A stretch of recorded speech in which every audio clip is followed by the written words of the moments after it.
Okay, welcome back to the Center for Critical and Cultural Theory. My name's Roger Green, and we're doing uh, reading of Giorgio Agamben's State of Exception.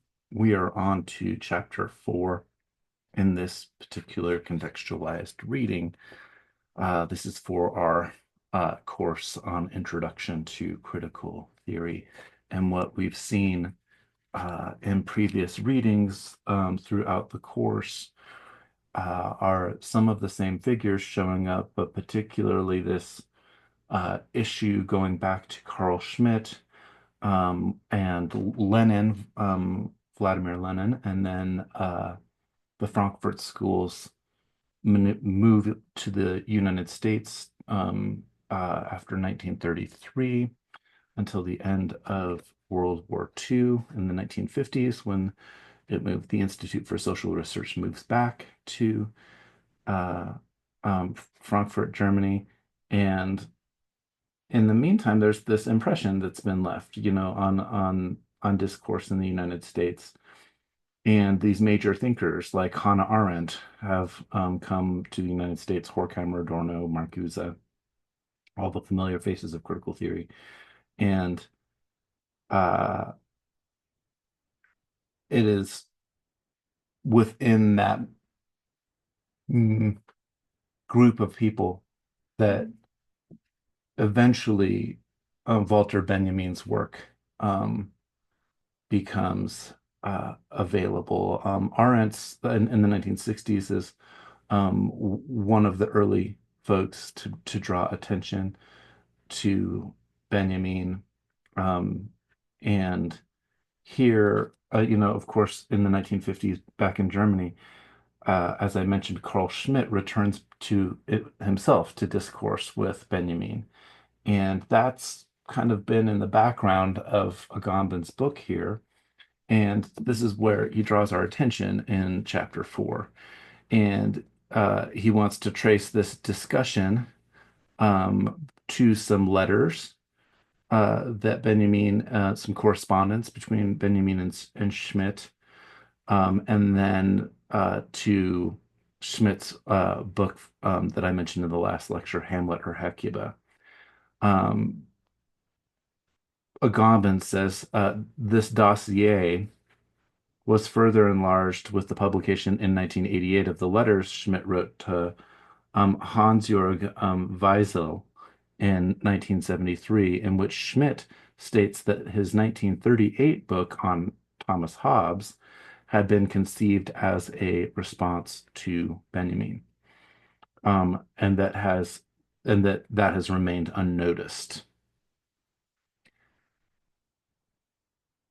The esoteric dossier, however, says Agamben, is larger and has yet to be explored in all of its implications. Indeed, we will attempt to demonstrate that the first document that must be included in the dossier is not Benjamin's reading of political theology, but Schmidt's reading of Benjamin's essay Critique of Violence.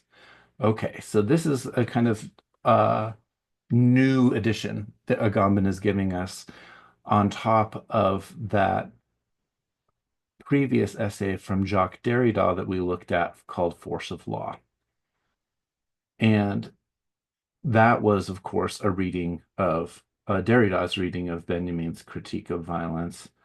And here, Agamben is saying that it's really Benjamin's critique of violence that influences Schmidt to write the book Political Theology and to frame everything that we've covered in previous contextualized readings on this book to frame the concept of uh,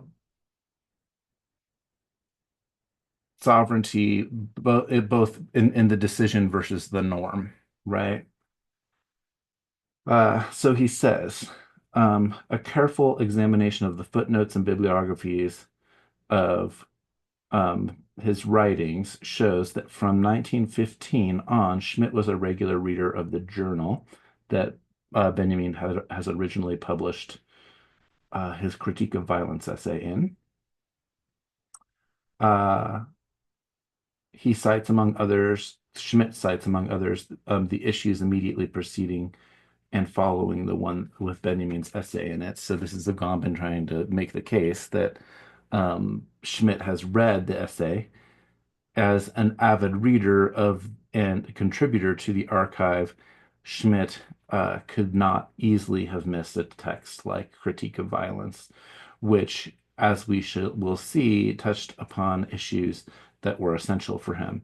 Benjamin's interest in Schmidt's theory of sovereignty has always been judged as scandalous. I was talking about that in the last essay, and also in the way that discourse around political theology changed in the United States when the journal Telos in the late 80s uh, turned its attention to Schmidt because not just them, but people like Jacques Derrida are turning attention to Schmidt. Uh,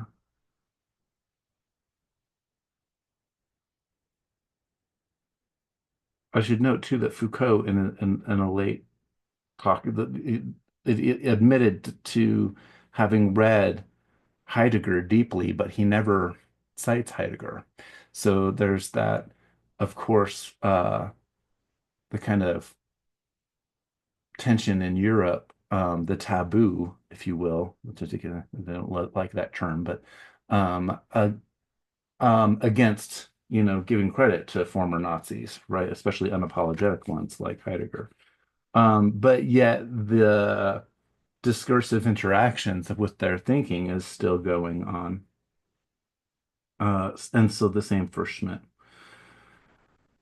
Agamben says in 4.2 here that the aim of the essay is to ensure the possibility of a violence. The German term Gewalt also simply means power, that lies absolutely outside and beyond the law, and that as such could shatter the dialectic between lawmaking violence and law preserving violence. Benjamin calls this other figure of violence pure violence or divine violence, and in the human sphere, revolutionary. So the tension here, as I was talking about in the last contextualized reading, is in the aftermath of the total war of World War One and the Bolshevik Revolution over in Russia, right, to the east of Germany. Uh, the concern for Schmidt is to try to find a way to reduce something like revolution, full all out revolution, to a kind of consistency of order. And that's where his conservatism is definitely rooted, right? And also it's within his Catholicism and a kind of nostalgia for monarchic rule. But really what he wants is a strong sovereign to exist. And whereas Benjamin seems to be, especially in these early writings, I think he's more enthralled with Marxism. I don't think he's ever a Marxist in the same sense or maybe I wouldn't, maybe he's not exactly a Leninist. Um, this is an issue with most of the Frankfurt School folks. They are the children of middle class or bourgeois parents and upbringings, and so is there something of that kind of class privilege that still persists in Benjamin? He's definitely interested in literary culture and aesthetic culture. And at the same time, he's interested in revolution itself. So I think that, the way that Agamben, and Agamben's not in any way out of the norm here, but the way that Agamben is positioning it is basically, well, Schmidt stands for the right, and Benjamin stands for the left. And he says in 4.3, the theory of sovereignty that Schmidt develops and his political theology can be read as a precise response to Benjamin's essay, while the strategy of the critique of violence was aimed at ensuring the existence of the pure and anomic or no law, right, violence, Schmidt instead seeks to lead such a violence back into a juridical context. The state of exception is that space in which he tries to capture Benjamin's idea of pure violence and to inscribe anomy within the very body of nomos. According to Schmidt, there cannot be a pure violence, that is, a violence absolutely outside the law, because in the state of exception, it is included in the law through its very exclusion. That is to say, the state of exception is the device by means of which Schmidt responds to Benjamin's affirmation of a wholly anomic human action.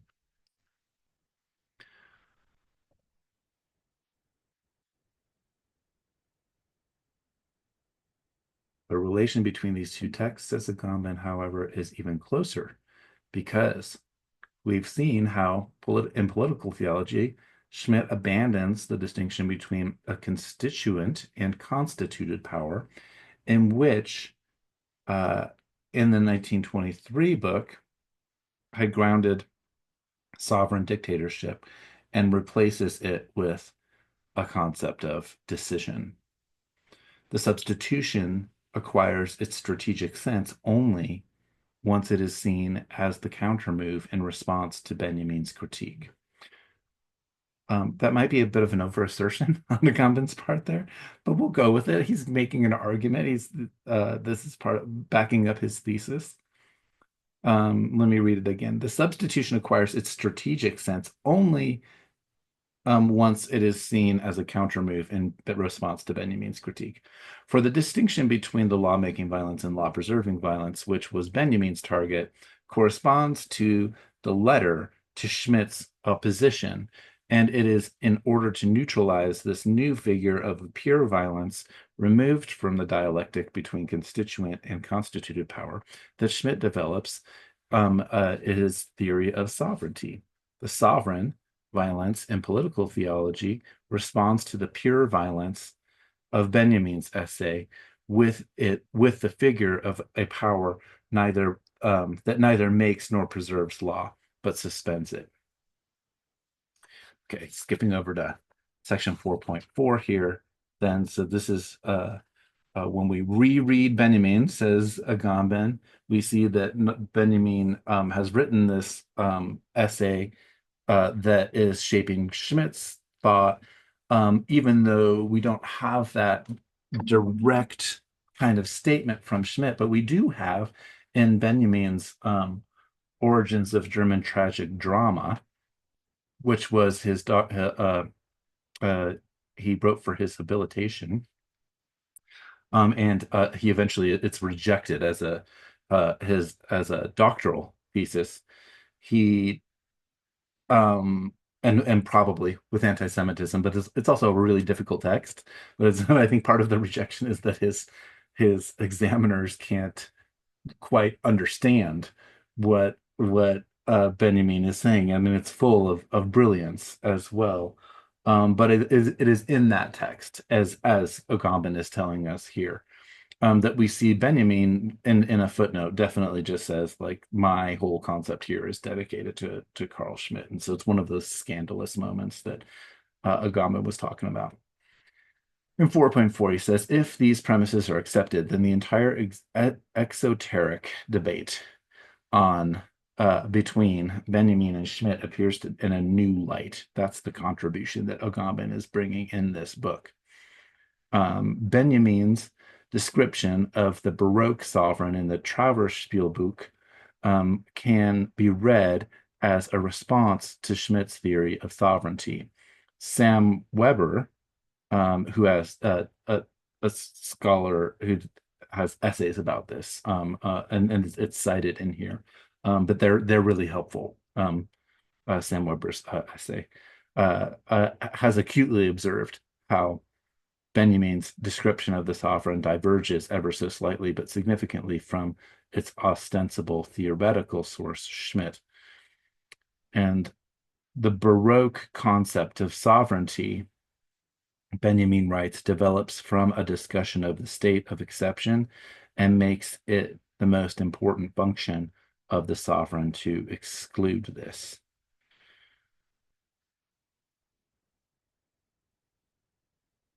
I'll go on with this a little bit and say a little bit more about his thesis, Benjamin's book. The meaning of this substantial modification becomes clear only in the pages that follow, where Benjamin elaborates a true and proper theory of sovereign indecision. But this is precisely where the interweaving of reading and counter reading becomes tighter. While for Schmidt, the decision is the nexus that unites sovereignty and the state of exception, Benjamin ironically divides sovereign power from its exercise and shows that the Baroque sovereign is constitutively or constitutively um, incapable of deciding. That is going to be central to Schmidt's later book, Hamlet or Hecuba. Um, and an examination of Hamlet's indecision. And so this is going to be hinging upon two different kind of interpretations of not only Baroque plays, which is a little bit later, but the idea of the revenge play in uh, Hamlet. And it's not only in Hamlet, like if you remember Hamlet, there's the murder of Gonzago, which is an early play. So there's a lot to be said. And I have some Hamlet lectures on the Theory Center page where I analyze Hamlet from a political theological lens, so that there's too much to be said other than to draw our attention there. Hamlet's problem, of course, is that he can't act, that the entire play is based on his indecision, right? As opposed to a classic kind of hero who is all about action. And it hinges upon that idea of modernity and that what a modern anxiety gives us as humans is this indecisiveness. And so Hamlet all throughout the 1920s and 1930s is this figure that is being written about and by various critics, from Aldous Huxley to Schmidt and to Benjamin. Psychoanalysis, of course, and psychoanalytic theories of Hamlet and the Oedipal complex are all over the period too.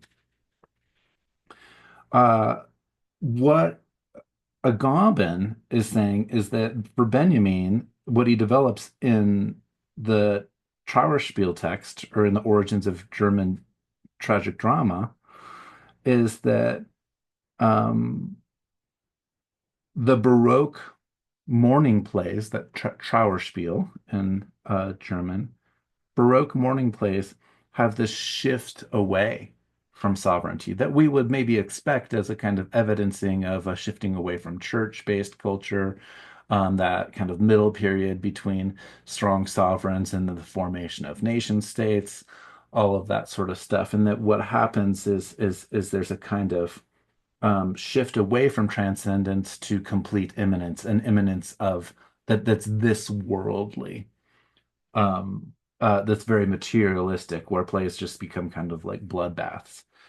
Uh, and Hamlet can be read as a kind of bloodbath, at least at the end, right? But um,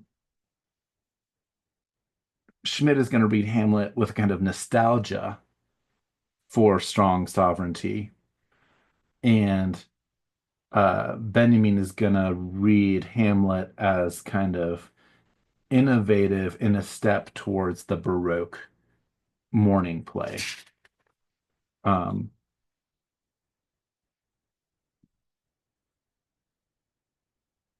on page 56 here, Agamben writes, in political theology, Schmidt responded to Benjamin's critique of dialectic between constituent power and constituted power by introducing the concept of decision, and to this countermove, Benjamin replies by bringing in Schmidt's distinction between norm and realization. The sovereign, who should decide every time on the exception, is precisely the place where the fracture that divides the body of the law becomes impossible to mend, between Macht and Vermogen, between power and its exercise, between a gap, a gap opens in which no decision is capable of filling. And then there's this return to the miracle, the idea of the miracle here. This is why, with a further shift, the paradigm of the state of exception is no longer a miracle, as in political theology, but the catastrophe. In antithesis to the historical idea of restoration, the Baroque is faced with the idea of catastrophe. And it is in response to this antithesis that the theory of the state of exception is devised. That's a quote from Benjamin there. Um, so remember that Schmidt had said that all significant concepts, political concepts, are secularized theological concepts.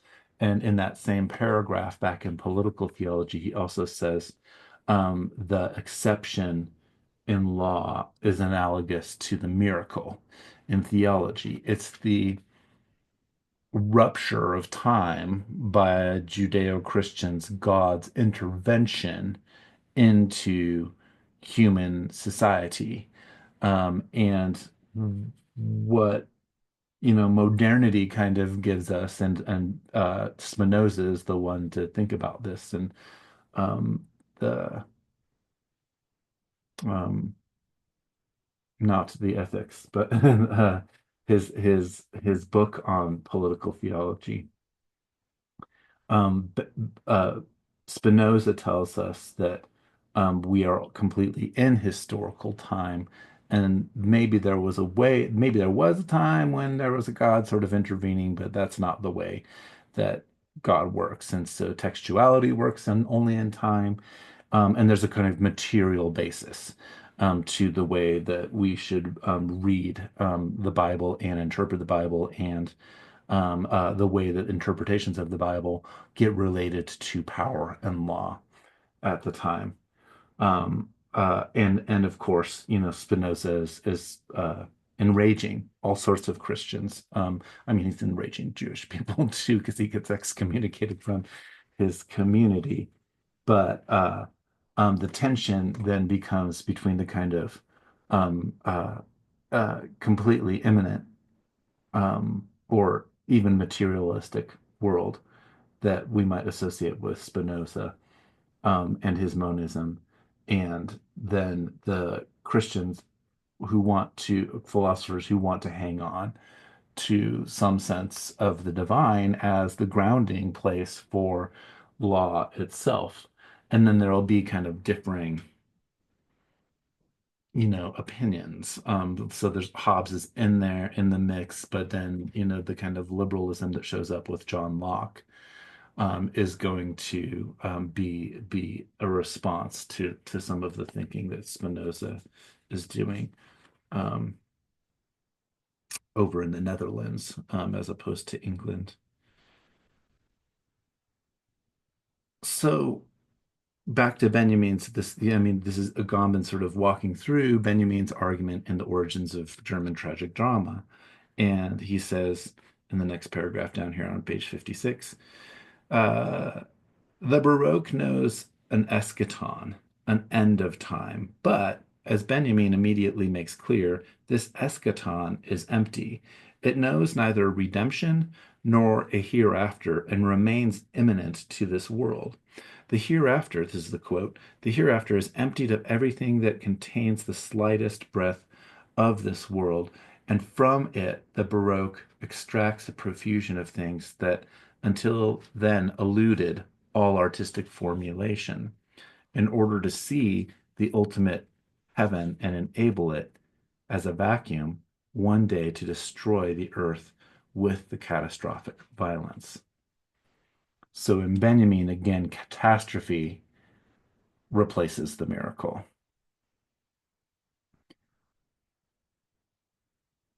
Hovering, resonating around Agamben's discussion here is both not only Derrida's exegesis of the essay by Benjamin, but also interpretations of the Holocaust as being a unique sort of form of violence, or the way that the Shoah, the idea of just the catastrophe, right?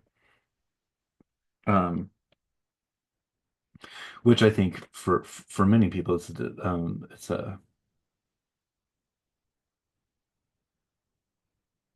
a situation that exceeds any kind of justification and by of a God for many people. Other people will read it, but I mean, read it as some sort of providential reading. It's a pretty leads to a pretty disgustingly racist kind of view, if you ask me, if you're reading something like the Holocaust into divine providence. Uh, as Agamben says, this idea of Benjamin shatters the correspondence between sovereignty and transcendence, between monarch and God that defined the Schmittian theologico-political. While in Schmidt's, the sovereign is identified with God and occupies a position in a state of exactly analogous to that attributed to the world of God and the Cartesian system. In Benjamin, the sovereign is, quote, confined to the world of creation. He is the Lord of creatures, but he remains a creature. This drastic redefinition of the sovereign function implies a different situation of the state of exception. And of course, you're reading this in Benjamin, and you're reading Benjamin's formulation of this, of his antithesis or antithesis to of concerning the sovereign to Schmidt, in his book it's eventually published, I think, around 1928. But Benjamin's text is published. But this is all leading up to, of course, the the Holocaust. I mean, this is before Hitler even comes to power, right? And then the last theses on history, which Agam is going to turn to next here, are one of the later writings of Benjamin. And so those of us who read a lot of Benjamin, it's like, uh, uh, it's like, how are you going to read a philosopher? There's one way that philosophers try to read some of these texts as if it was all the mind of this one particular person. There's another way to read the person historically and the author historically and say, like, but the Benjamin of the 19 teens is not the same Benjamin as the Benjamin of the late 1930s. And I fall in that historical type of reading, even when I'm reading Plato, right? So uh, uh, it's has to do with our sensitivity to textuality, our relationship between text and the author, all these things that come up in literary criticism. Uh, so again, here, Agamben says the drastic redefinition of the sovereign function implies a different situation of the state of exception. It no longer appears as the threshold that guarantees the articulation between an inside and an outside, or between anomy and the juridical context by virtue of a law that is in force in its suspension. It is rather a zone of absolute indeterminacy between anomy and law, in which the sphere of creatures and the juridical order are caught up in a single catastrophe.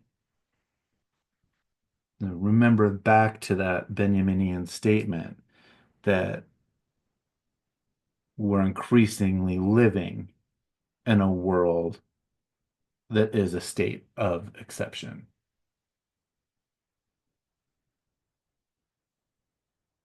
So he turns to Benjamin's eighth thesis from the philosophy of history in section 4.5.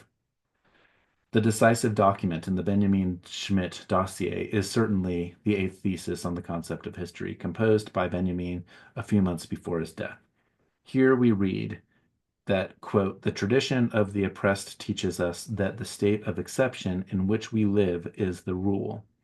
We must attain to a concept of history that accords with this fact, then we will clearly see that it is our task to bring about the real state of exception, and this will improve our position in the struggle against fascism. So that's the question. I mean, it's a question for anybody who's wanting to be anti-fascist even today, because I think that uh, so much of what Benjamin, among others, have said about fascism and speed, fascism and the decision, the eradication of any kind of deliberative politics of democracy towards strong deciders, is all going to be evidence of this fact that Benjamin says that we're living increasingly in a state of exception. But then the question, then, if you are anti-fascist, is what does the real state of exception uh, mean here? Is it revolution? Right? That's the in the sense I want to push. I just want to be. I'm hesitant to say that what he's calling for is revolution because I think that he has seen the evolution of the Bolshevik Revolution, right? Like he's by the end of the 1930s. I mean, Stalin has just claimed around 36 or 37 to Winston Churchill that the Soviet Union has achieved 100% socialism, and that it only, you know, meant that he had to kill 12 million people. And this is like that's 12 million people before World War II fully breaks out, right? That you have Stalin making that a kind of statement like that. And it's hard for me to read Benjamin as supporting that sort of thing. Of course, Stalin is not Lenin, and there's that trajectory to be aware of as well. That there's the totalitarian state or state communism that is neither exactly Marxist nor even perhaps Leninist or, of course, Trotskyist. And Stalin has Trotsky executed that whole history going on. So again, like, what is the action? Is it a revolution?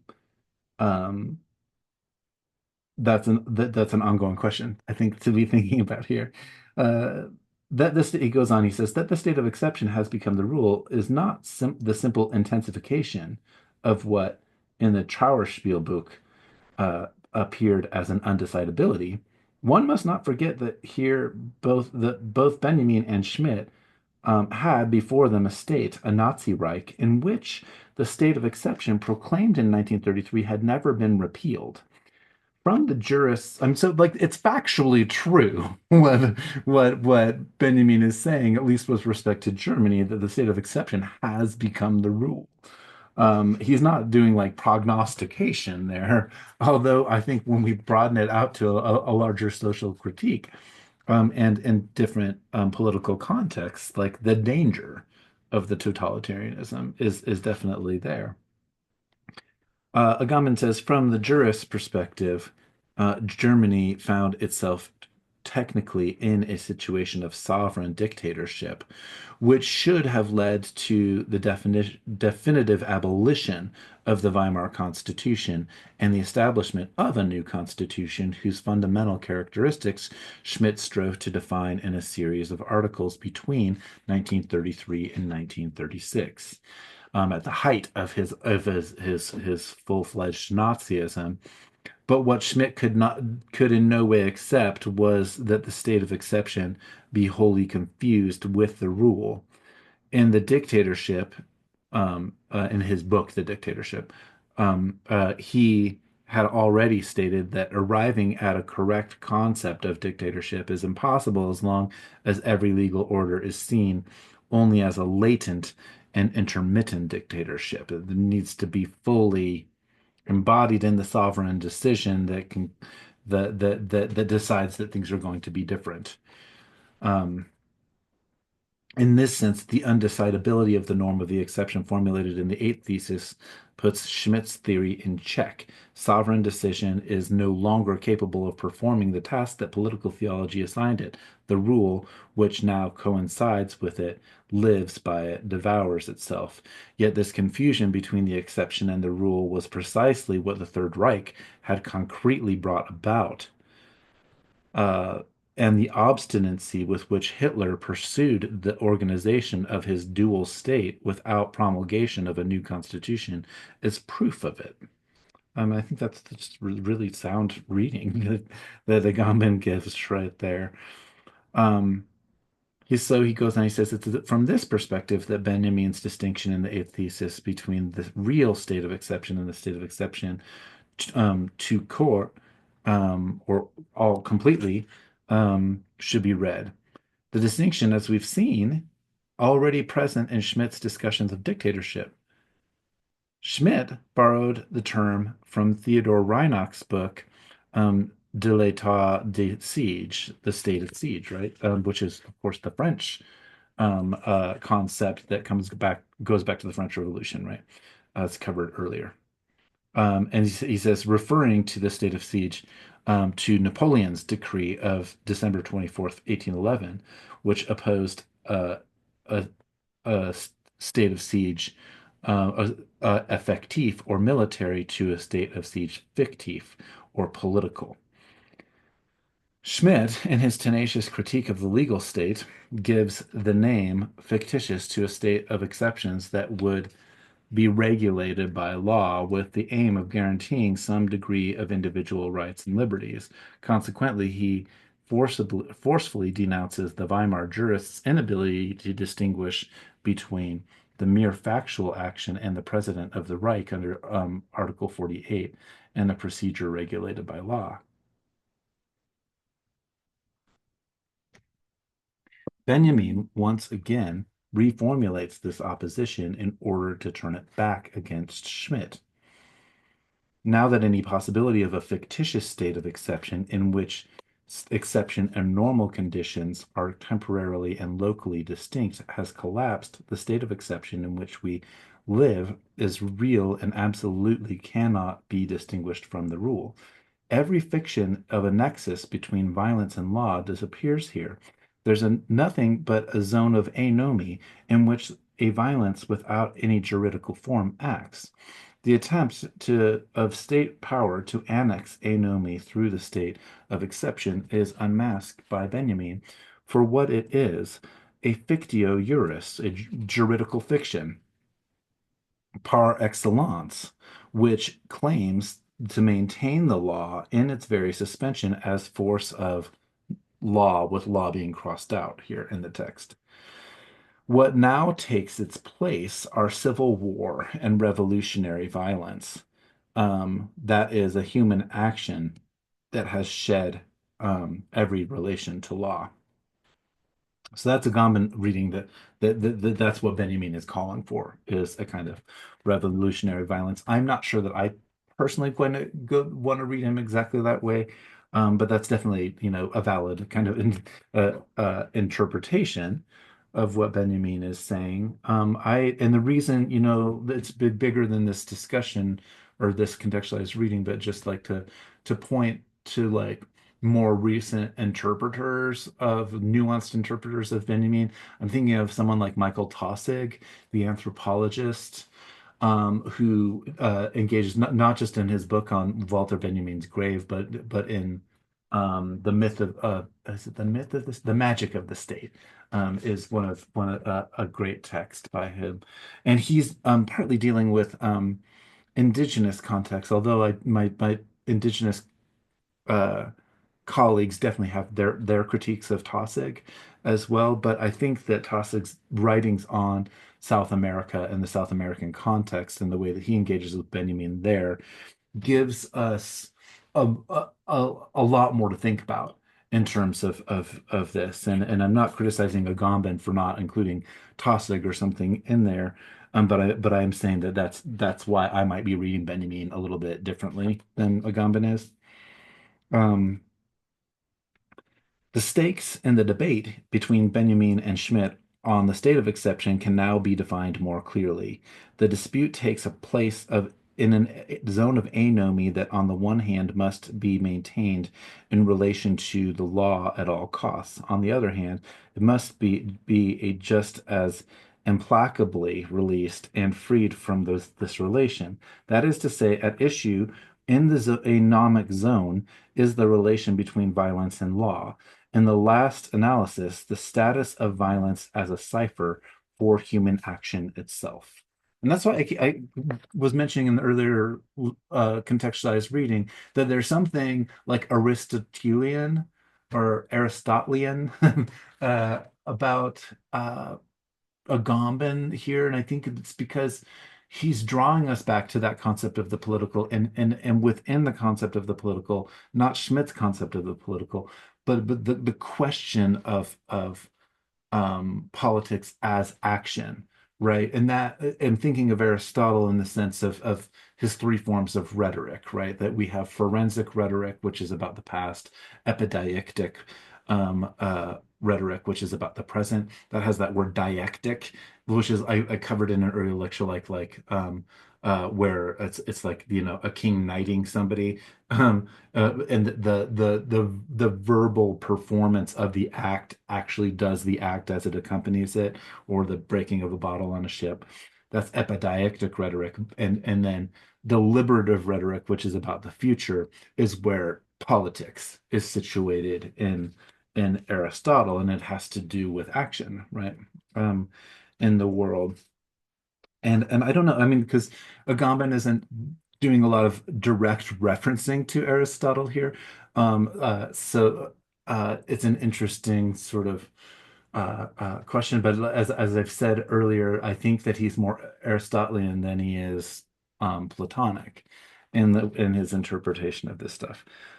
Now he does in the next paragraph here go back to an earlier Greek context, but it's earlier than Aristotle and Plato, where he talks about where he frames this in terms of the gigantomachy, which is just, and that's the title of this chapter too, right? So we should give some attention to it.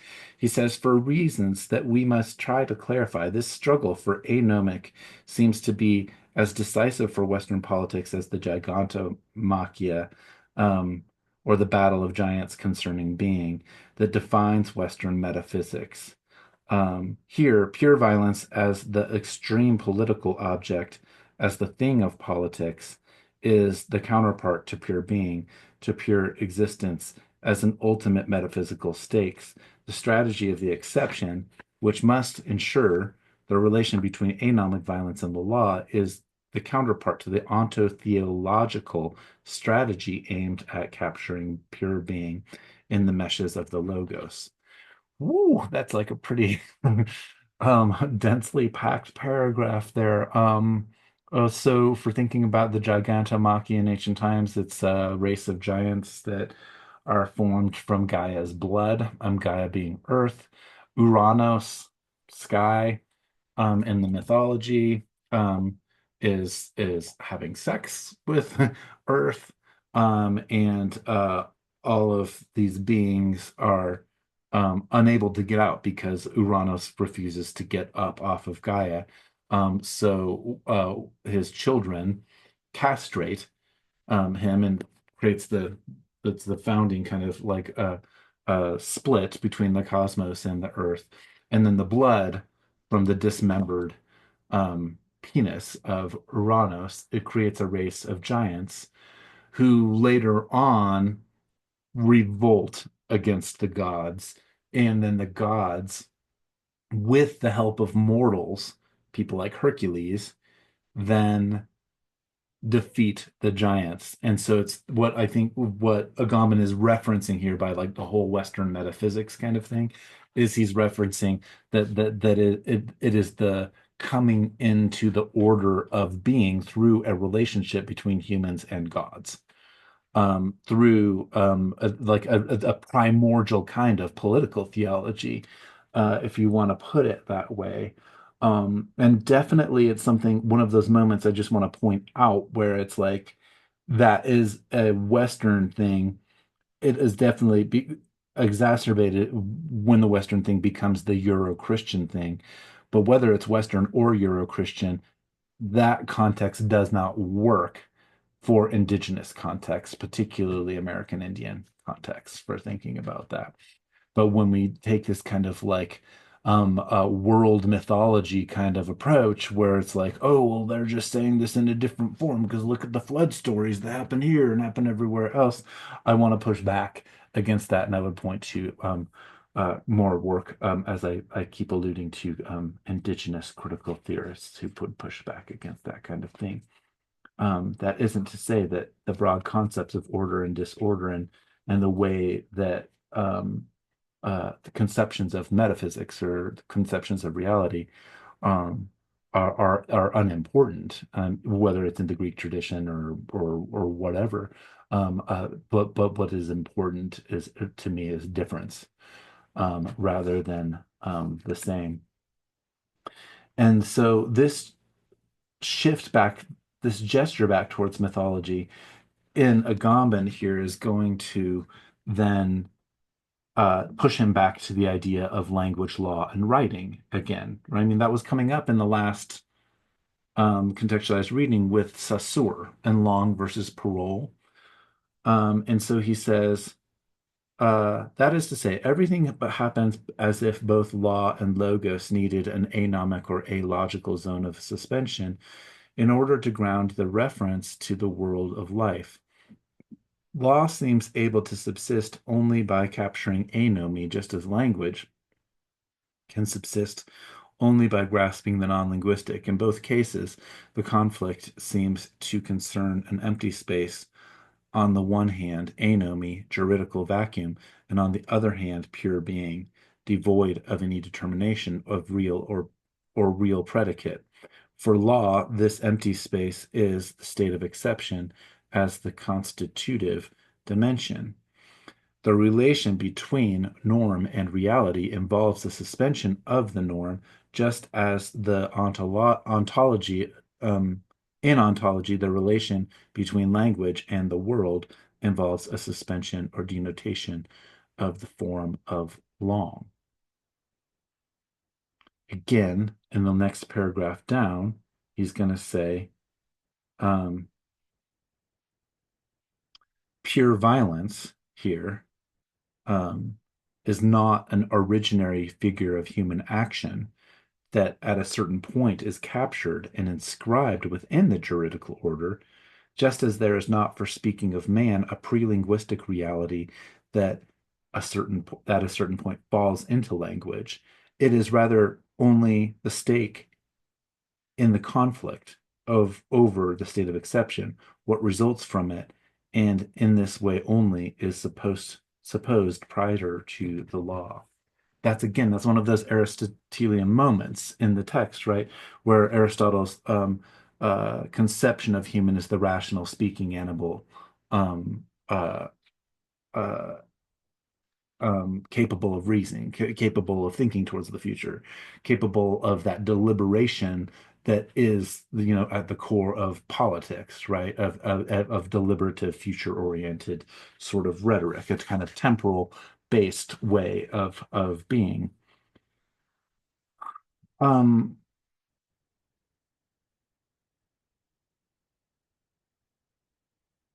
he goes on to quote with a dense quote here from Benjamin's essay on purity. So he's talking about um, uh, uh, this purity that can never be pure in the way in the way that people who are transcendent, this a trans that people who believe in something like saying transcendence want to conceive of a kind of pure violence, which Benjamin says is not possible.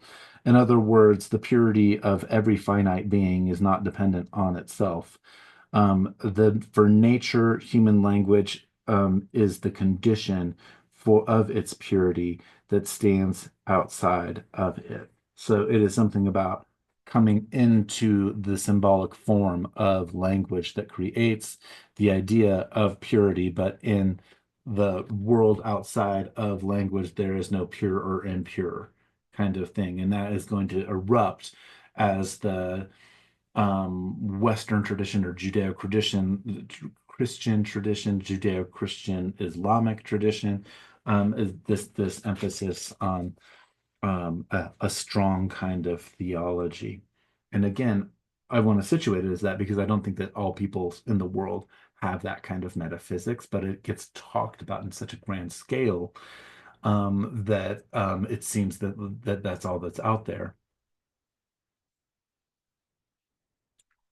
And even Benjamin, to understand Benjamin's critique or any secularist critique, the only way that secularism makes sense is in that Judeo-Christian or Euro-Christian trajectory itself, which is always temporally based in Euro-Christian worldview. Uh, we should ask ourselves, those of us like Euro-Christians, right? It's not something we can choose our way out of, right? But we should just ask what it might look like a different kind of worldview, a different kind of cognitive makeup,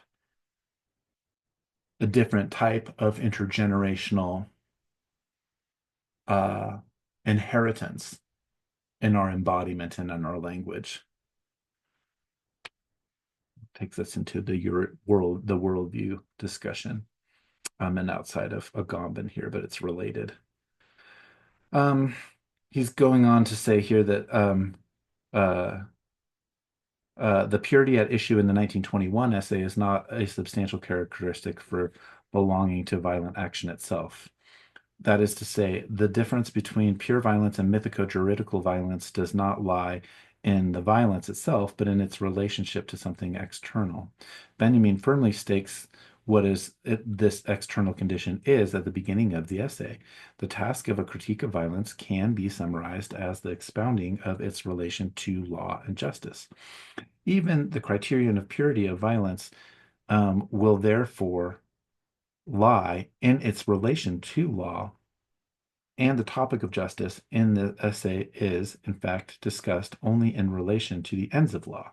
Benjamin's thesis is that while mythico-juridical violence is always a means to an end, pure violence is never simply a means, whether legitimate or illegitimate, and to an end, whether just or unjust. The critique of violence does not evaluate violence in relation to the ends that it pursues as a means, but seeks its criterion, quote, in a distinction within the sphere of means itself, without regard for the ends that they serve. Here appears the topic, which flashes up in the text for on an instant, but is nevertheless sufficient to illuminate the entire piece of the violence of as pure medium. So he's going to go on, he's going to start talking about pure language here in the next um, uh, essay, and he refers here. This is a little point of contention between me and Agamben. Is I think he's referring to Benjamin's essay on language, um, uh, uh, which is different than the critique of violence essay, but it's an early essay of Benjamin's. He says in the essay on language, pure violence, or pure lang sorry, in the essay on language, pure language is that which is not an instrument for the purpose of communication, but communication itself immediately. Again, that dialectic thing that's been coming up, that is a pure and simple communicability. Likewise, pure violence is that which does not stand in relation of means towards an end, but holds itself in relation to its own mediality. And just as a pure language is not another language, just as it does not have a place other than that of the natural communicative languages, but reveals itself in these by exposing them as such, so pure violence is attested to only as the exposure and the deposition of, or the deposition of, the relation between violence and the law. I'm skipping down to the end of the paragraph here. And if the connection between pure violence and juridical violence, between the state of exception and revolutionary violence, is thus made so tight that the two players facing each other across the chessboard of history seem to always be moving a single pawn, force of crossed out law, or pure means, what is nevertheless decisive is that in each case, the criterion of their distinction lies in the dissolution of relation between violence and law itself.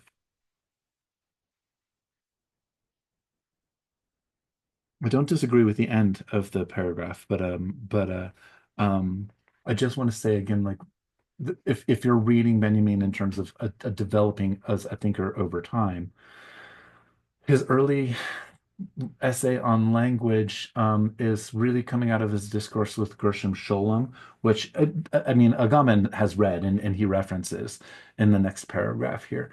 But this influence, it has to do with a discussion among some Jewish folks in the teens and 20s, and Gershom Scholem and his relationship to the Zionist movement, and also trying to tell Benjamin that he should come to Israel, which Benjamin, of course, is doesn't do, and then he's fleeing Europe at a late stage, and he doesn't get out. So there is within that particular moment, and I would throw in Franz Rosenzweig here as well, like Star of Redemption. I think that it's a very complex thing, the way that Benjamin is talking about language, and I don't think in general, because it's being related to being Jewish and being and living in the world within the world that is framed by Euro-Christian culture and being othered there. And that's something that Agamben is just not exactly addressing here. And I find Benjamin's essay on language um, uh, there are some immature elements to his thinking there in terms of language, and I don't mean that like it's not a big critique. It's just like I just don't think that we think as well when we're really young as we do when we're older because we have more experience in the world. So I don't know if I just want to throw in the pure language essay and right in relation to the critique of violence essay. I'm not exactly sure from the translation here if the but by what Agamba means the essay on language is the same one that I'm thinking of, but I'm pretty sure. Um, Carrying on with Agamben's argument here again is this like this move towards a kind of violence that is not even a reactionary kind of violence, right? That the way that people normally think about what revolution is some kind of relationality, especially a temporal relationality, an eruption of something that becomes necessary, the whole idea of insurrection, that kind of vital force, to use some later Deleuzian type of language that um, uh, um, uh, catalyzes within people. And this is like Marx is trying to theorize this from early on, or the idea of the old story of people shooting spontaneously at clocks during a revolution, right? That revel that the rage against the imposition of time itself, but also something that's not people haven't decided to do, but they kind of naturally it just manifests in a collective kind of sense. That'll definitely be part of some of the later thinkers, Deleuze and Guattari being just a few of them.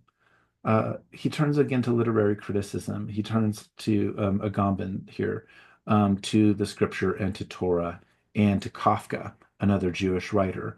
So I think it is and to Sholem, the relationship between Benjamin and Sholem. But hovering around here, what I would kind of like a bit more exposition of is how this is particularly relating to the Jewish situation in the 19 teens and 1920s. I think that that uh, uh, the discrimination against Jewish people is so much at the heart of what a writer thinker being like Kafka is, and Benjamin can't I mean, we have more explicit discussion between him and Sholem in their correspondences. But when we're reading Before the Law, by Kafka or something, or The Castle, which is referred to here as well, I just think that we're doing bad reading if we're not understanding the fact that this is speaking heavily about the situation that Jewish people faced in Europe at the time. Last paragraph on page 63. What can be the meaning of a law that survives its disposition in such a way? The difficulty Benjamin faces here corresponds to a problem that can be formulated, and it was effectively formulated for the first time in the primitive Christianity, and then later in the Marxist tradition in these terms.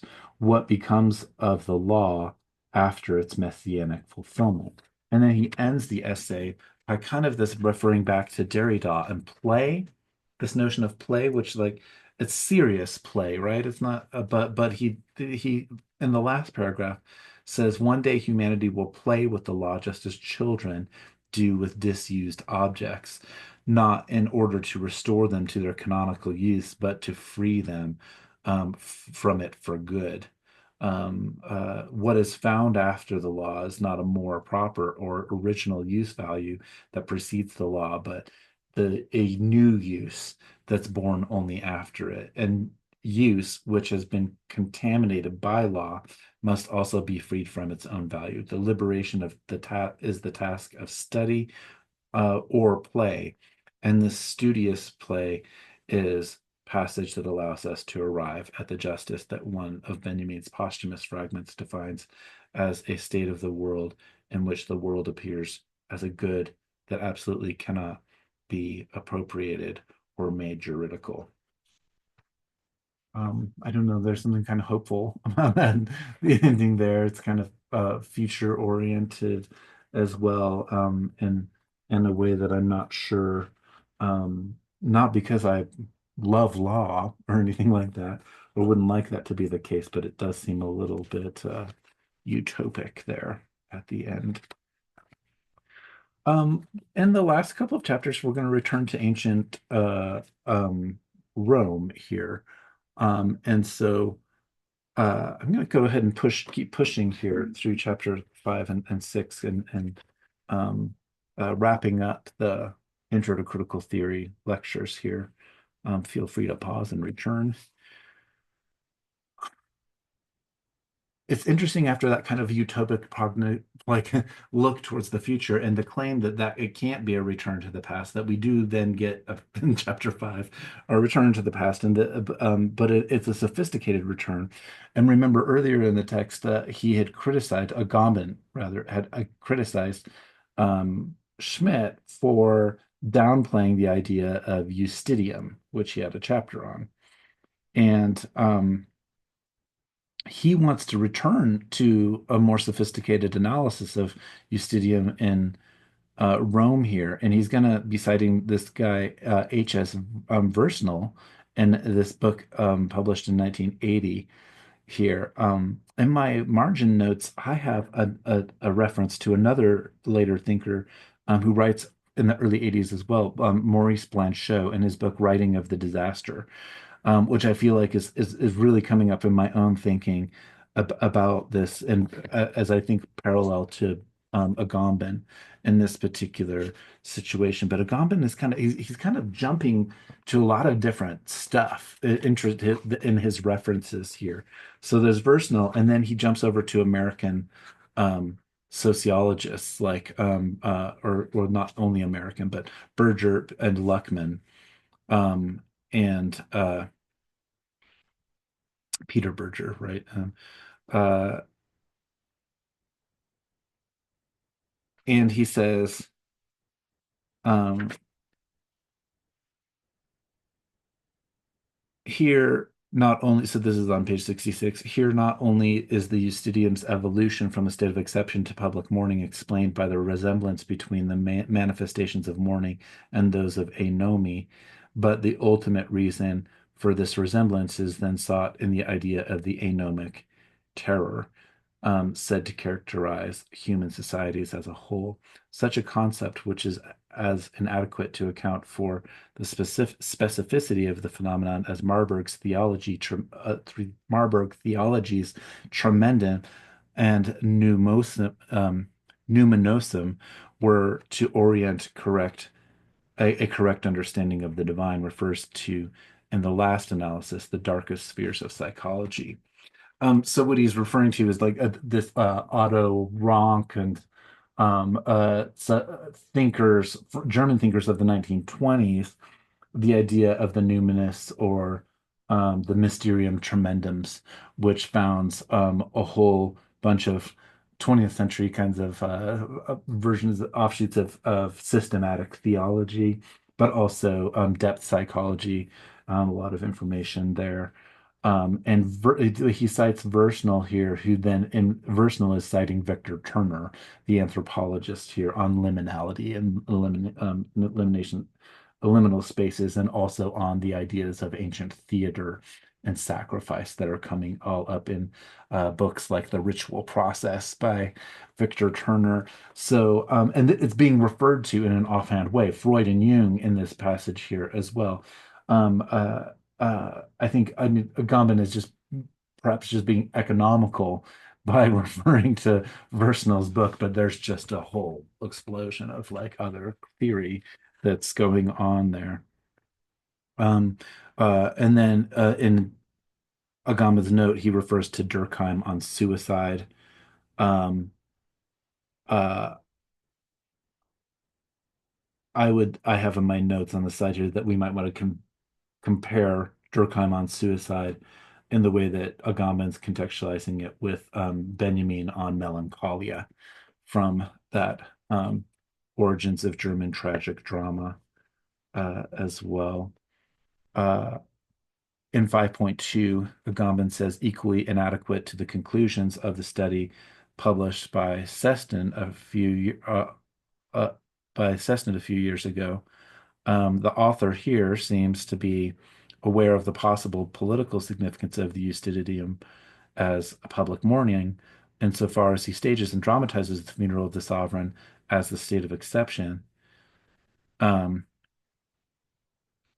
but he just doesn't take it far enough. I feel like Agamben's critique is that people are not noticing really what's at stake in the Eustidium as it relates to funerals, as it relates to the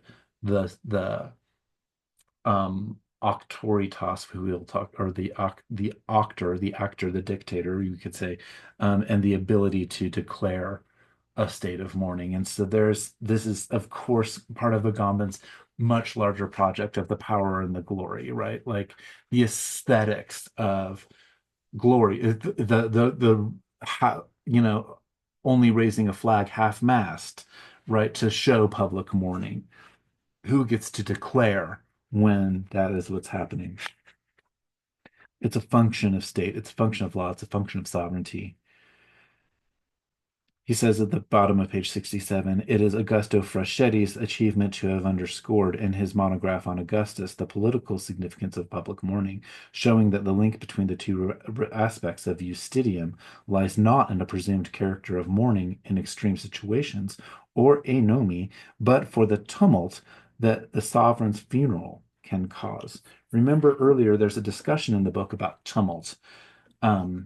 And the line from Cicero that's being quoted in an earlier part of this book, that you can have war without tumult, but you can't have tumult without war.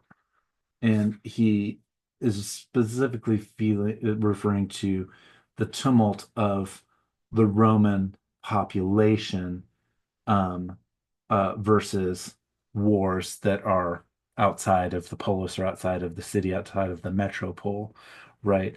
It's a oblique reference to total war, right? Of the so-called world wars, right? Where the battlefield is everywhere, and the tumultuous that comes from that. But you can have tumult as well with something like a civil war, something inside that erupts within the polis, so to speak. Um, He says on 68, it's certainly possible to see the Eustidium in the sense of the public mourning as nothing other than the sovereign's attempt to appropriate the state of exception by transforming it into a family affair, like declaring like I'm the head of state and my son dies, and so I've declared a state of mourning, right? Because it's all about my emotions. I kind of feel like Elon Musk is that way, right? He's like, like he doesn't like what his kids do in terms of gender or something, and he's taking it out on the whole rest of the world. He's not a head of state, but I feel like that's this kind of masculine kind of ragey performance going on that we all suffer from, even those of us who are masculine as well. But he says the connection is much more intimate and complex than just the co-optation of the state for a head of state's um, personal grievances. He says the correspondence between anomia and mourning becomes comprehensible only in the light of the correspondence between the death of the sovereign and the state of exception. The original nexus between tumultus and Eustidium is still present, but now the tumult now coincides with the death of the sovereign, while the suspension of the law is integrated into the funeral economy. Um, he will turn over in section 5.3 then to the idea of the sovereign as living law. Um, uh, or nomos amsukos, which is elaborated among the Neo-Pythagoreans in the same years as the rise of the Principate. Uh, the formula Basileus nomos ampsukos is found in Diogenes' reference on sovereignty, which was partially preserved by Stobaeus and whose relevance to the origin of the modern theory of sovereignty must not be underestimated.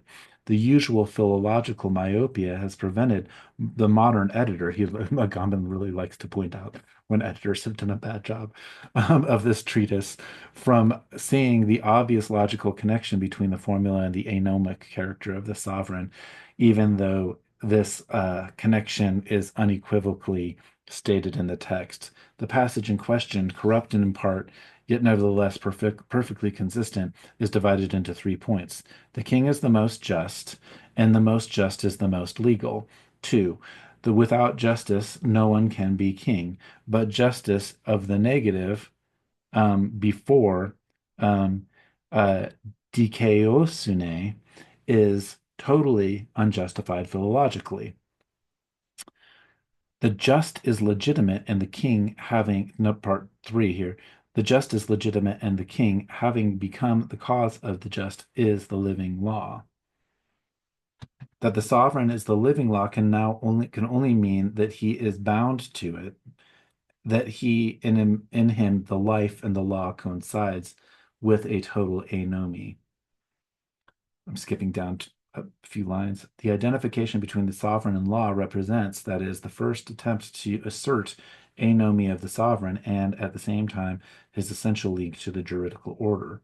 Nomos emsukos is the original form of the nexus of the state of exception, that establishes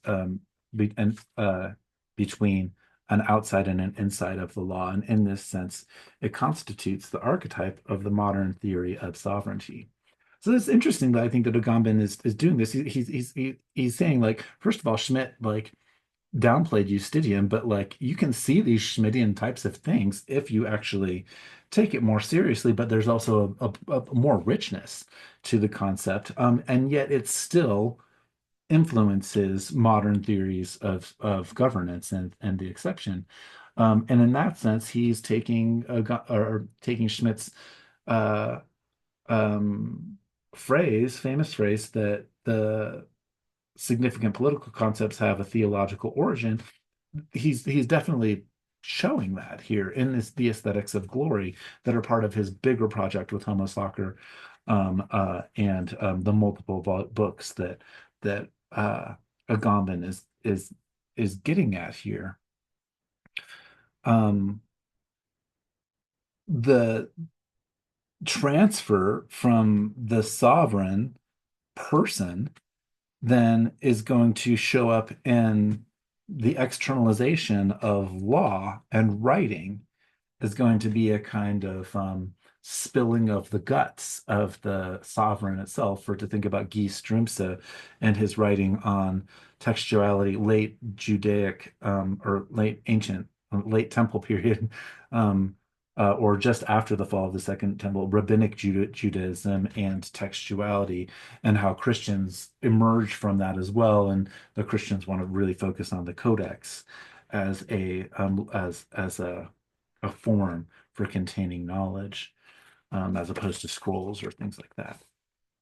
So then we're going to get the declaration of festivals, or what Rousseau or later theorists, philosophers might call um, uh, public religion, right? And the secret solidarity between anomie and law comes to light in another phenomenon which represents a symmetrical and, in some ways, inverse figure to the imperial Eustidium. Folklorists and anthropologists here have long been familiar with those periodic feasts, such as the Anthestria or the Saturnalia of the classical world, or the Charivari and the Carnival of the medieval and modern world, that are characterized by the unbridled license of suspension and overturning of the norm of legal and social characteristics. So there's like Bakhtin kind of is coming to mind here as well. Um, Halloween, he has a quick reference to. He says we've kind of gone so far away from what Halloween was in its original pagan context. The um, He says the same can be said for the acts of harassment committed during masked feasts and children's begging rituals, in which children punished whoever denied their obligation to give a gift with acts of violence that Halloween only distantly recalls here. So it's like, yeah, trick or treat, and you don't give me anything, so I'm going to kill you. Uh, um, he says, he talks about, he has a long passage cited here from Muley. He says if Muley's hypothesis is correct, then the legal anarchy of the anomic feasts does not refer back to ancient agrarian rights, which in themselves explain nothing. Rather, it brings to light in a parodic form the anomy within the law, the state of emergency as the anomic drive contained in the very heart of the nomos.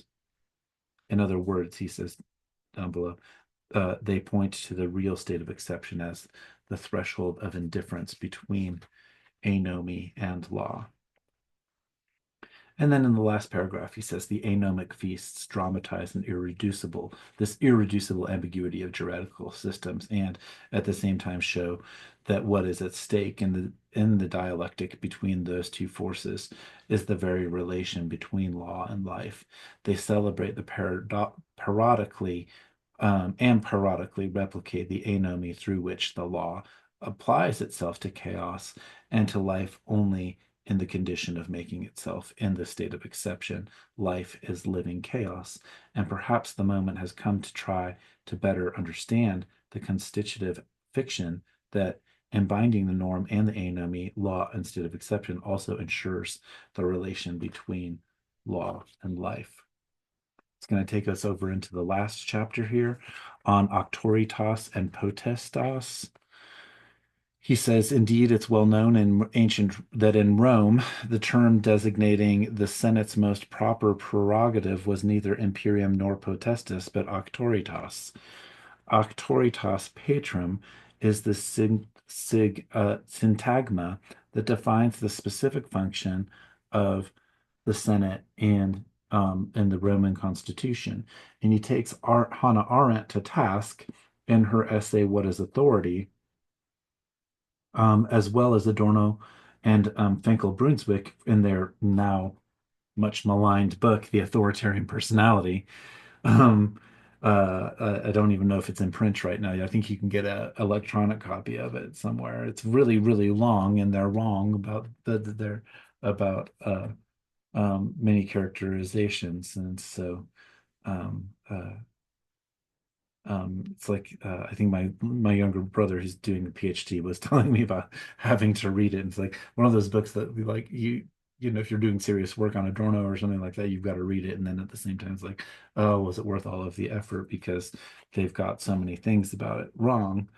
Um, especially with relationship to homosexuality, some of the connections between a fascist's mind and homosexual tendencies, is where the controversy kind of arises. Um,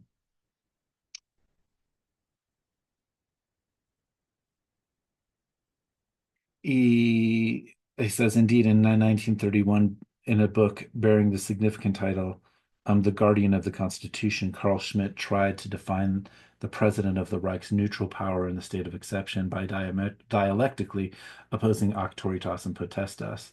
After recalling that both Bodin and Hobbes were still able to appreciate the meaning of the distinction, Schmitt lamented, in the words that anticipate Arendt's argument, quote, the lack of tradition of the modern theory of state, which opposes authority and freedom and authority and democracy to the point of confusing authority with dictatorship.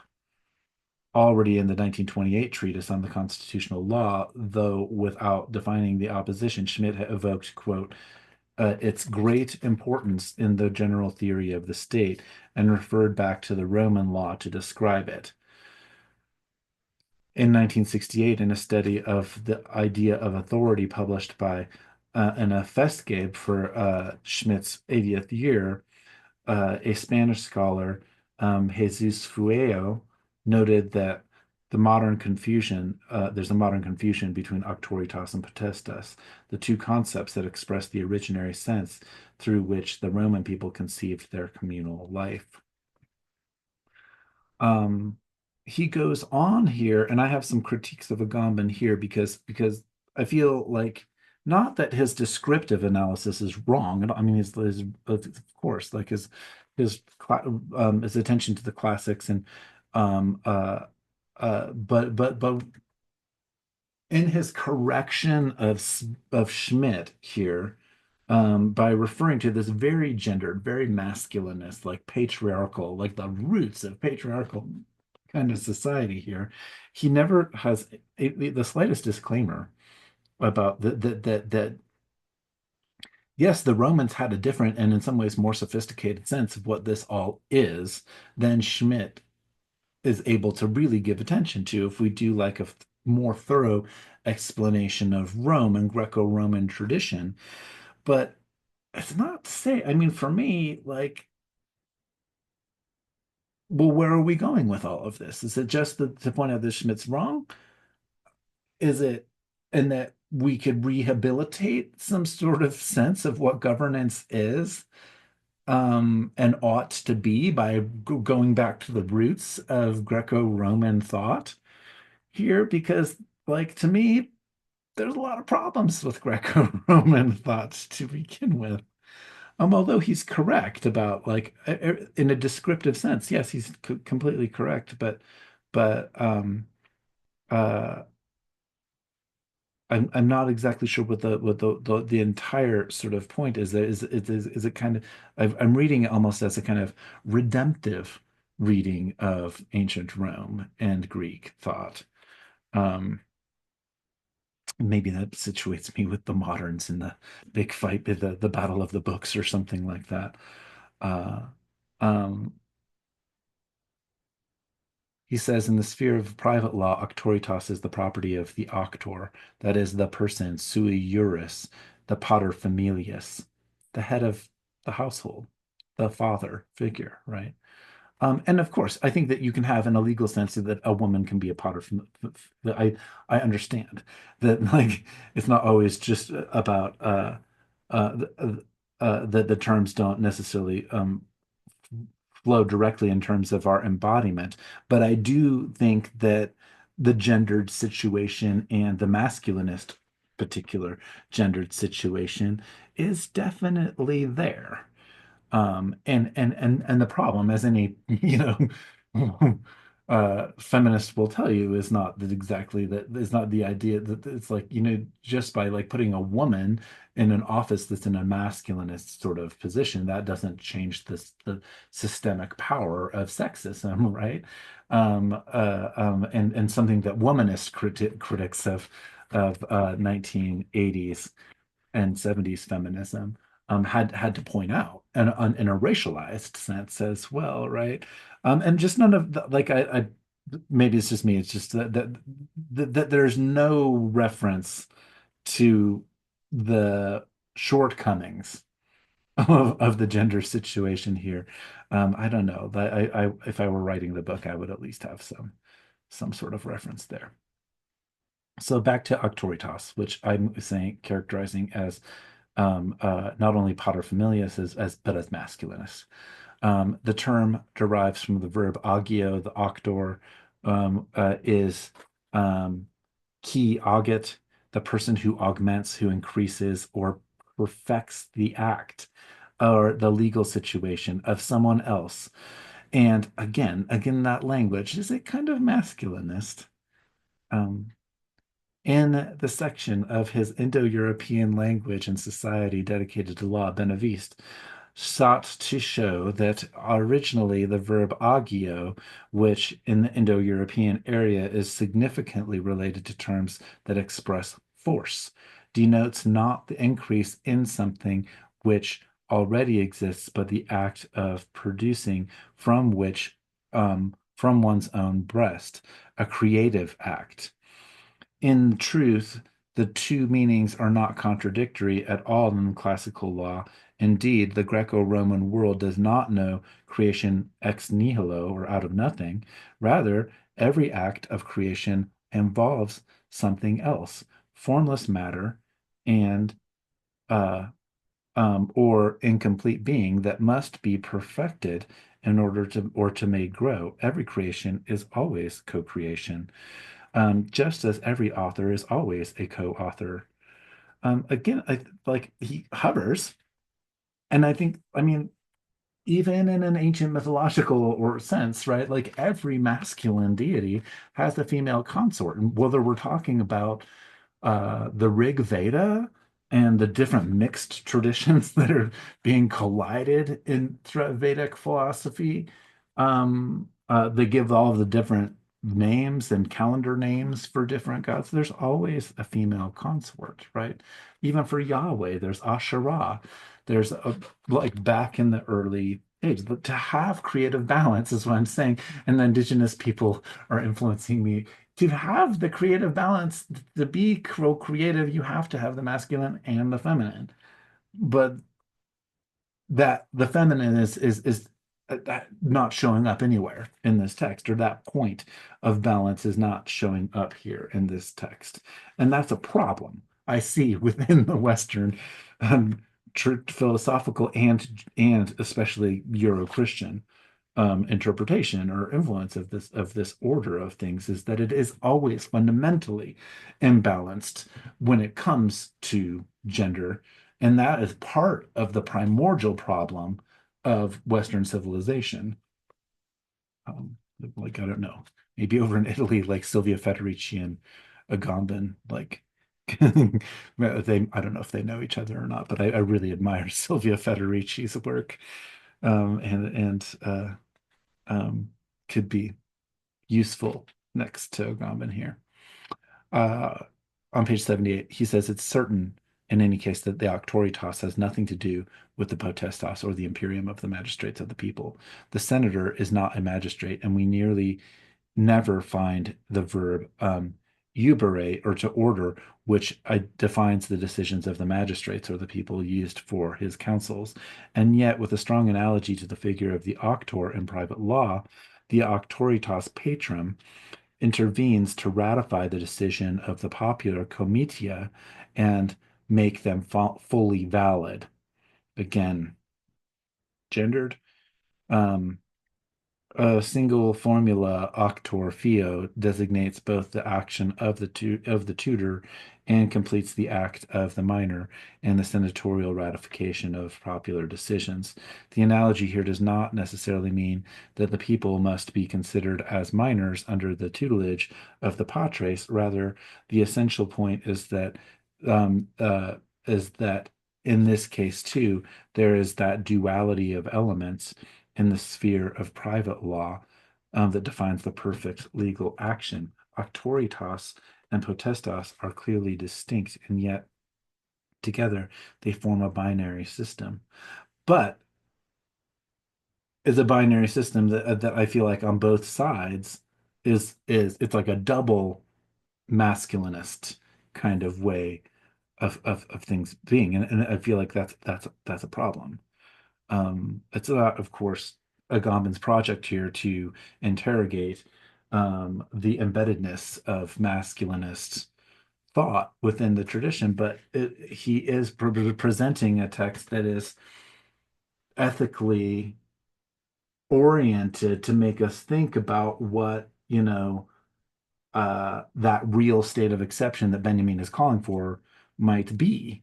And, without outside of like the pure some sort of revolutionary violent sort of rage, what I think feminist philosophers teach us is that like even in the post-colonial situation, you have these contexts where all the women can fight just as well as men. Everybody becomes a comrade, and in that equalizing force of everybody becoming a comrade, um, there might be the lifting up for some people.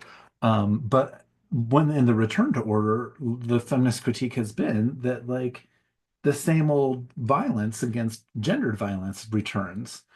Um, in South America with indigenous peoples like who become join Marxist movements or the people like the shine groups like Shining Path or something like that.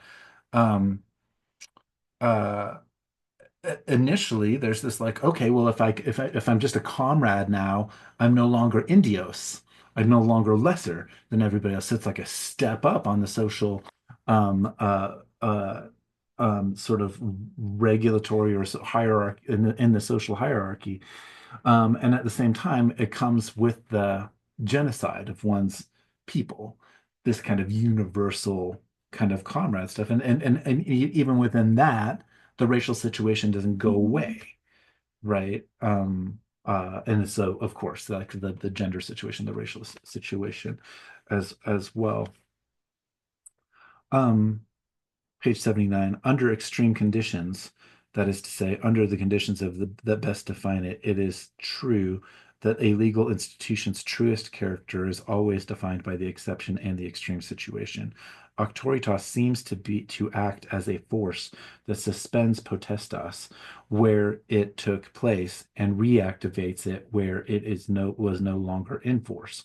It is a power that suspends or reactivates law, but it is not formally in force as law. And then we get discussion of the interregnum. This relation, at once the exclusion and supplementation between auctoritas and potestas, is also found in another institution in which the auctoritas patrum once again shows its peculiar function, the interregnum.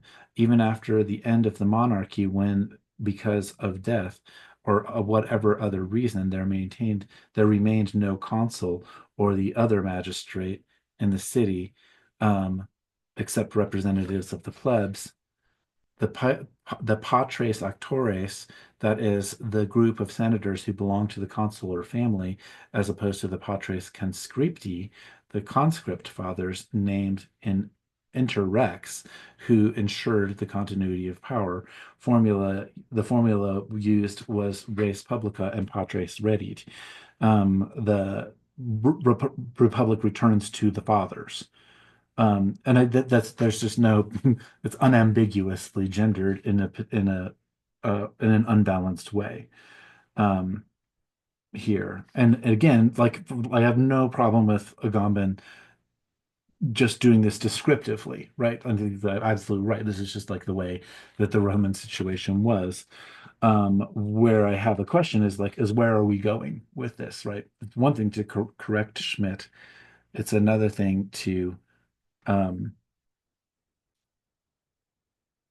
imply that the ancients had it figured out in a better way.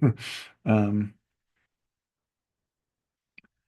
he talks about the enemy in 6.5. He says, for a moment here, Auctoritas shows its essence, the power or potenza that can at once grant legitimacy and suspend law, exhibits its most proper character at the point of its greatest legal inefficacy. It is what remains of law if law is wholly suspended. In this sense, Benjamin's reading of Kafka's allegory, not law but life, law that blurs at every point with life. I'm reading this again as a description of a certain kind of privileged masculinity, right? That has the power, that doesn't have to fight. It's not like it doesn't descend into like a fist fight or something like that, but has and occupies the kind of um, power that can be an unstated or unspoken sort of power, the power that fathers often have that command respect. When Bambi sees his father with the buck with the big horns and feels like this, that kind of thing. Um, so yeah, it's not like it's not Agamben's job, I think, in any way to dismantle all of Western civilization or something like that, but at least to be aware of the masculinist nature of all of this. I think deserves comment, which I'm doing right now.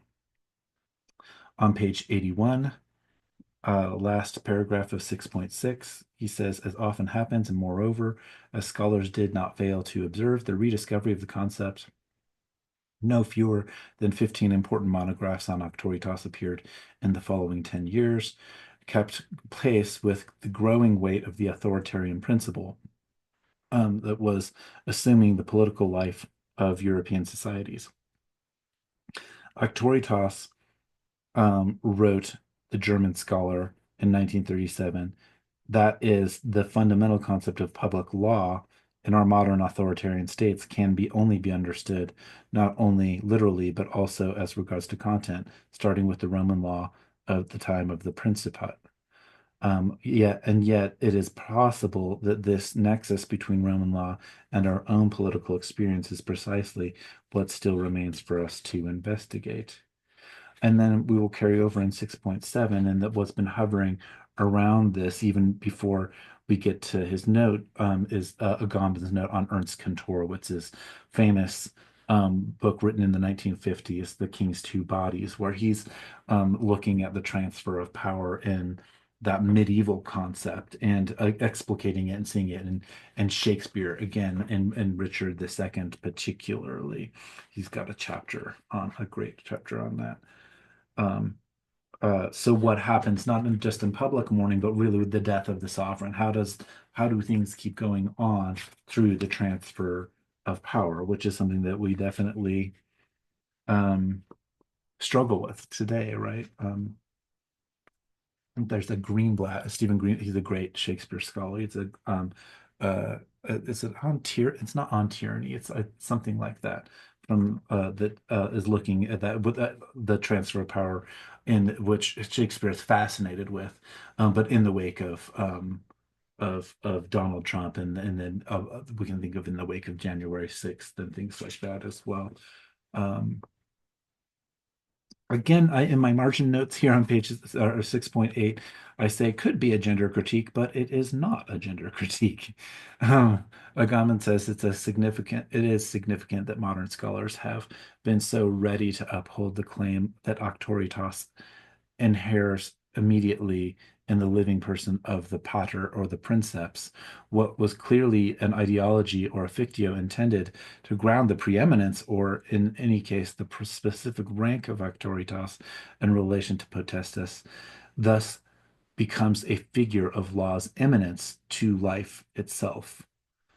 skipping down a little bit. Thus, in 1933, a short article that seeks to outline the fundamental concept of National Socialism, Schmidt defines the principle of Führung through the ancestral identity between the leader and followers. In 1938 saw the publication of in the Berlin jurist Heinrich Triepel's book, Die Hegemony, which Schmidt quickly reviewed. In its first section, the book expounds a theory of Führertum as the authority founded not on a pre-existing order, but on a personal charisma. The Führer is defined through psychological categories such as energetic or conscious and creative will, and his unity with the social group and the originary personal character of his power is strongly underscored. Next paragraph. The authority of the Ductor or the Führer can never be derivative, but is always originary and springs from his own person.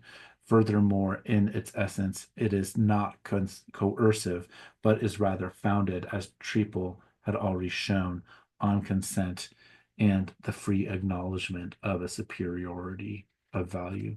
And if there's something deific about that, like this kind of God like thing, or this book I'm thinking of by Anna Della Subin, Accidental Gods, which is about authoritarian leaders and God complexes. But I feel like it's not even that Auctoritas has the God complex, is that the whole system of this under discussion here is the God complex. The idea that there can only be like a singular masculinist God that gives birth to itself, right? That's a problem in terms of if we're thinking about balance in the world. Um, Through both Triple and De Francisci, though both Triple and De Francisci had fascist and Nazi techniques of government before their eyes, neither appears to have been aware that the power that they describe attains its appearance of originality from the suspension or neutralization of the juridical order that is ultimately from the state of exception. Charisma, as its reference in Paul's charis or grace, which Weber knew quite well, could have suggested coincides with the neutralization of law and not with a more originary figure of power. Hovering behind here again is like Agamben's bigger project on the power and the glory, on the aesthetics of divinity that carry over into ceremony.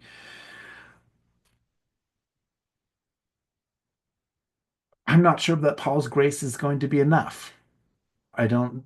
But my critique of Euro-Christian worldview, I think I don't think it's going to be the thing that saves us. But I feel like there's definitely something of a Catholic nature coming out of Agamben's correcting of these totalitarian fascists by saying that like what they've missed is Paul's concept of grace and that the charisma of the Führer should be connected to that kind of thing. I'm not sure that Paul's concept of grace is enough. Uh, Bottom of page 85. The dialectic of auctoritas and potestas expressed precisely in this implication, and in this one sense, one can speak of an originary biopolitical character of the paradigm of auctoritas. The norm can be applied to the normal situation and can be suspended without totally annulling the juridical order, because in the form of auctoritas or the sovereign decision, it refers immediately to life. It springs from life. Again, creator God idea is kind of like hovering behind here for me.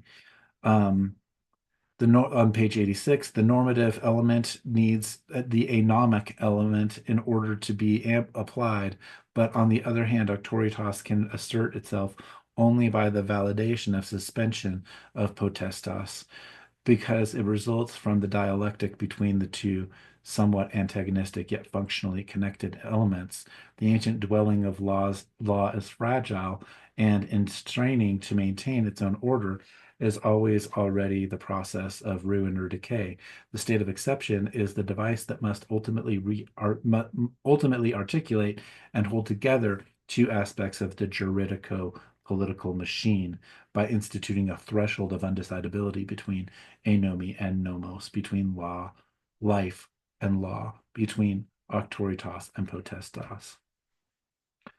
Um, in Homo Sacer, he will talk about bare life versus qualified life, and those kind of Zoe versus bios in Aristotle as well. And I think that there's a lot of richness to that discussion as well. But I mean, it's not like Aristotle. It like is not masculinist in his thinking too. It's not that like Plato isn't masculinist in his thinking too. I think that there's a whole side to the situation that is being left out here, even if these are rich critiques of Schmidt or a rich critique of Arendt's, like an unconscious reliance on the same sort of ideas that are grounding Schmidt.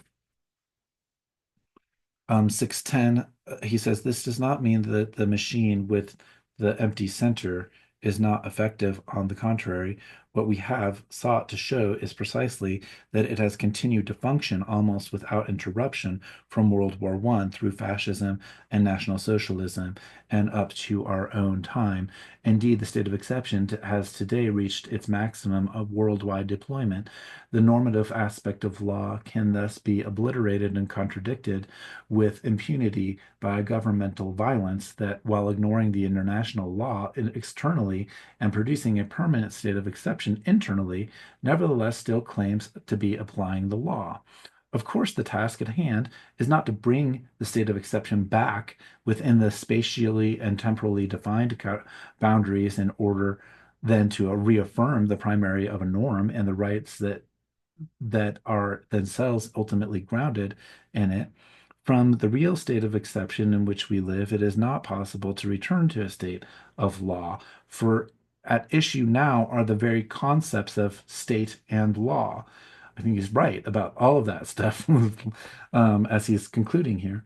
But if it is possible to attempt to halt the machine, to slow it, to show it its central fiction, this is because the violence between violence and law, between life and norm, there is no substantial articulation. Alongside the movement that seeks to keep them in relation at all costs, there is the counter movement that, working in the inverse direction and in law and life, always seeks to loosen what has been artificially and violently linked. That is to say, in the field of tension of our culture, two opposite forces act, one that institutes and makes, and one that deactivates and deposes. The state of exception is both the point of their maximum tension and as it coincides with the rule that which threatens today to render them more discernible.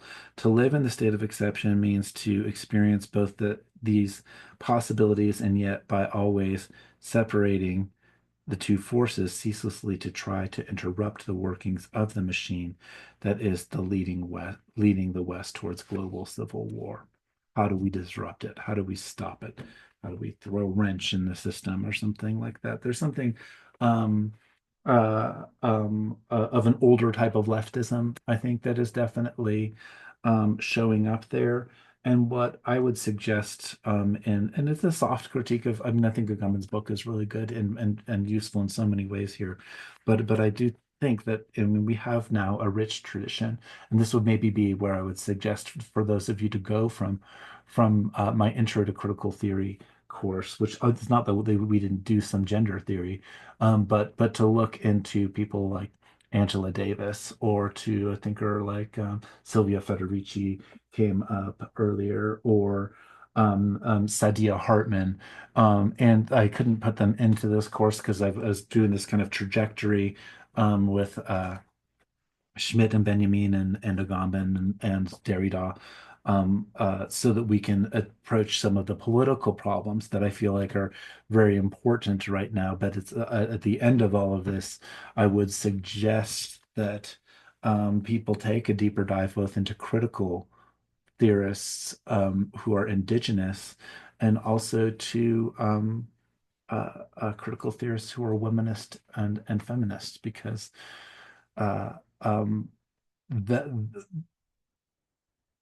the problem is not for me just stopping this machine that seems to be out of control because I think it's going to self-combust in its own way. The problem is much more to find a way of thinking about what balance actually means and not in the virtue ethics sense, because that word we're virtue, right, is man, right? Like, is there something about virtue ethics, which claims to be all about balance in this kind of potestas auctoritas, that claims to be about a dialectic that has left out so many other things, but gender balance being one of them.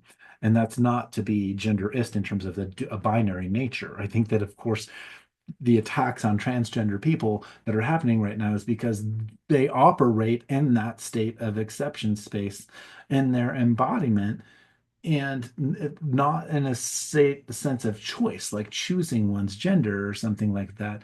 But the violence being done to people who are ambiguous or disruptive of that kind of gender binary um, are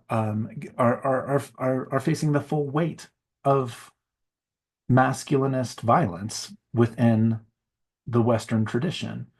It's not a claim that like about one's sexual orientation or anything like that, like what is good or what is bad. It is just like so, and it's not a claim that there should be only two, which is a ridiculous kind of notion. Um, but a sense that if we're going to think about what balance is, we might need nuance. We might need in-betweenness. We might need attention to that, whether we're talking about gender balance or whether we're talking about legal, political balance or something like that. It can't be balanced within an already masculinist and a balanced and imbalanced metaphysics, because that's the metaphysics that has been so destructive to the world. I'm going to get to his last paragraph here because I'm doing more of my own thinking now. Um, he says, if it's true that the articulation between life and law, between anomy and nomos, that is produced by the state of exception, is effective through fictional, though fictional, one can still not conclude from this that somewhere either beyond or before the juridical apparatuses there is an immediate access to something whose fracture and impossible unification are represented by these apparatuses. There are not first life as natural biological given and anomy as the state of nature, and then their implication in law through the state of exception. On the contrary, the very possibility of distinguishing life and law, anomy and nomos, coincides with the articulation of the biopolitical machine. Bare life is the product of the machine and not something that pre-exists it. Just as law has no court in the nature or in the divine mind, life and law, anomy and nomos, auctoritas and potestas, result from the fracture of something to which we have no other access than through the fiction and the articulation of and patient work that, by unmasking this fiction, separates what it had claims to unite. But disenchantment does not restore the enchanted thing to its original state, according to the principle of purity that never lies at the origin. Disenchantment gives it only the possibility of reaching a new condition. To show law in its non-relation to life and life in its non-relation to law means to open a space between them for human action. I can totally get behind that, right? Like, this gesture towards human life outside of law. Um, and maybe like it resonates with Agamben that that of course, like accounts of the feminine, accounts of trans and non-binary people, that account that is what human life really is about. But in this return to the language of human action, because it's so Aristotelian, I feel like it's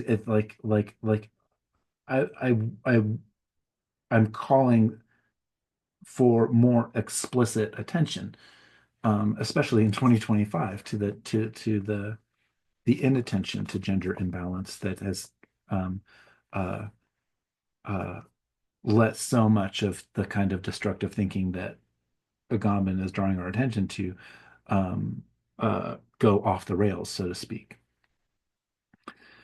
To show law and its non-relation to life and life and its non-relation to law means to open a space between them for human action, one which once claimed for itself the name of politics.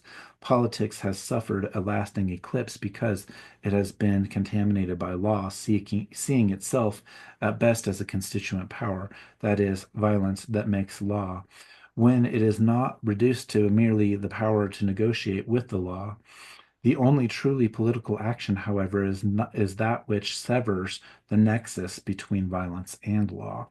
And only beginning from this space thus opened will it be possible to pose the question of a possible use of law after the deactivation of the device that, in the state of exception, tied it to life. We will then have to before us a pure law in the sense that which Benjamin speaks of pure language and pure violence, to a word that does not bind, that neither commands nor prohibits anything, but says only itself, which would correspond an action and as pure means, which shows only itself without any relation to an end, and between the two not a lost original state, but only the use and human praxis of the powers of law and myth had that law and myth had sought to capture in the state of exception. Thus ends the reading of Agamben. Thus ends our introduction to critical theory. If I were going to do a part two or like the advanced critical theory stuff, this is where I would put the black uh, feminist tradition, Sylvia Wynter, Sadia Hartman, Angela Davis, um, Hortense Spillers for sure. I don't feel like for in an introductory course, it's difficult for people to come at and understand what those critiques are. It's in the emergence of just how deep something like critical race theory really is, you kind of needed this other stuff. There's a book called Habeas Viscus by Alexandre Wehelier that I like quite a bit, and he takes Agamben and Foucault to task from a Black feminist perspective. That I think that that's really useful, and comes up in other talks of mine for sure, but is not. Exactly intro level material. Not that this course was easy in terms of its reading, right, at all. But I hope to have given a trajectory for what critical theory is from its beginnings to its continued relevance today in terms of just what critical theory is, although such an amorphous kind of interdisciplinary discussion to begin with. But the tenets, all going back to the beginning, like that there is a kind of alertness to the possibility of totalitarian takeovers, and that it requires vigilance on our part, and it requires a vigilance that's interdisciplinary, where we can't just have a Marxian materialist angle, but Marx gives us the economic stuff, which is really important. You can't only have that. You need the psychological stuff that Frantz Fanon has given us, right? You need a critique of culture and the culture industry and the way that that shapes ideology. You need to have a sense of the difference between ideology and the interpolations, to use um, Althusser's terms, from ideology and ideological state apparatuses. Important essay, and how that converges from ideology critique into new ways that we might think in the 21st century about how the brain and cognition works. All of the work on indigenous worldview that my friend Tink Tinker and I have been doing, that's where I would situate some of the contemporary discourse, right alongside the critiques of the human that Agamben is presenting a kind of human at the end here that's very much from the humanist tradition, of the Latin teacher, the Renaissance. I'm going back to the ancients. That's very much part of that. But Sylvia Wynter and Black feminist thought is going to say, like, there's a problem with that category of the human too. And that is definitely really rich and useful theory to be reading. And that those are some trajectories that I would push you towards in your own reading after this course. Thank you very much for your attention, for chiming in. You can always, if you like this stuff, it's a labor of love very much. And so if you support me on Patreon, um, uh, eventually the idea is that the Center for Critical and Cultural Theory is something that I can do more on a full-time basis and not catching up with my lectures during my spring break as I did this week. Uh, have a great day, evening, morning, afternoon, wherever, whenever you are.